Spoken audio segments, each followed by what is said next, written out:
Good morning and welcome to Monday Matins for September 14th. Today we move on to the second part of our meditation on peace as we consider inner peace, that state of tranquility or quiet or serenity for which we all long and strive, especially on our most stressful, busy days.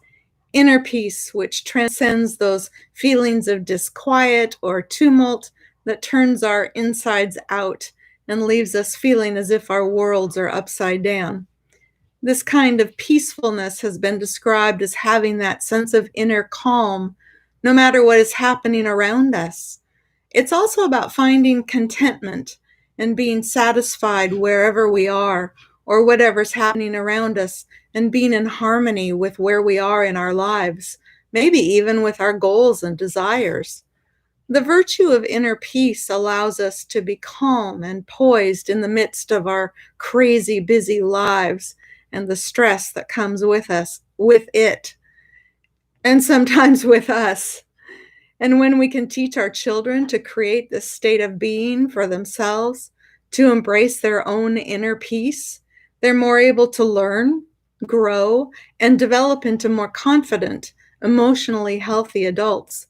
That's a pretty good gift to give our young, isn't it? And the best way to teach is to emulate, right? The question is, how do we achieve that inner peace? You may have heard of a woman named Mildred Norman who called herself the Peace Pilgrim.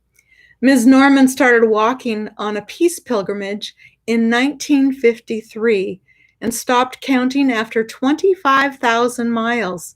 She kept walking, crisscrossing the United States 6 times, walking until her death in 1981. She carried no money, nor would she accept any. She went without food until it was offered to her, or she found it in the wild. She slept wherever she could, such as a bus station or a cornfield, if no one offered her a place to sleep. You can learn more about her and order her materials from her website, peacepilgrim.org.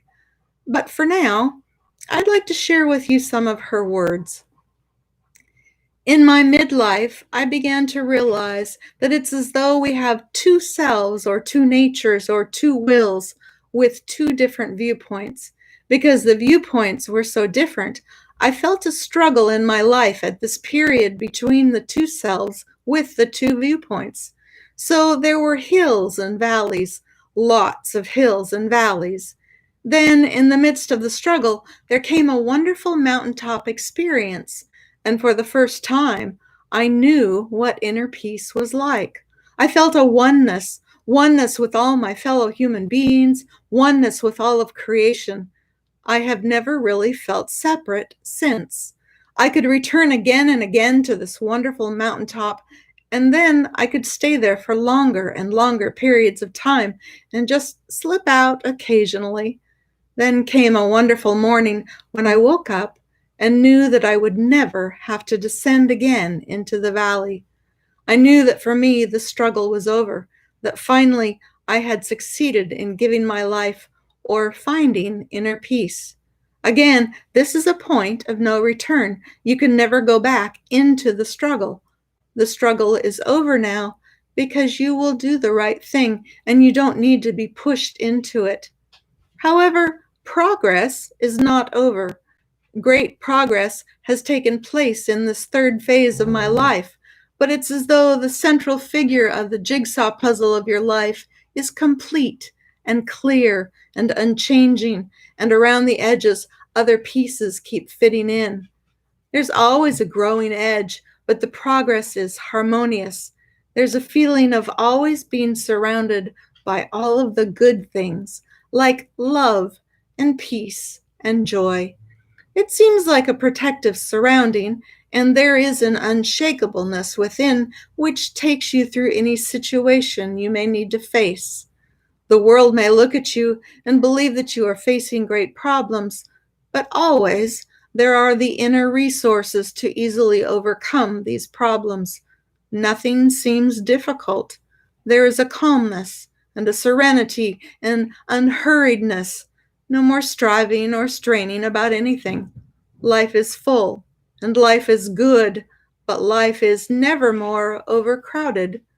That's a very important thing I've learned. If your life is in harmony with your part in the life pattern, and if you are obedient to the laws which govern this universe, then your life is full and good, but not overcrowded. If it is overcrowded, you are doing more than is right for you to do, more than is your job to do in the total scheme of things. As we come to our time of closing, may we breathe in a sense of self-awareness and openness to reflection. And let us breathe out our own dualities or anything that keeps us struggling within ourselves, any conflicts we might hold within our own hearts or minds that keep us from finding resolution and a path to peace.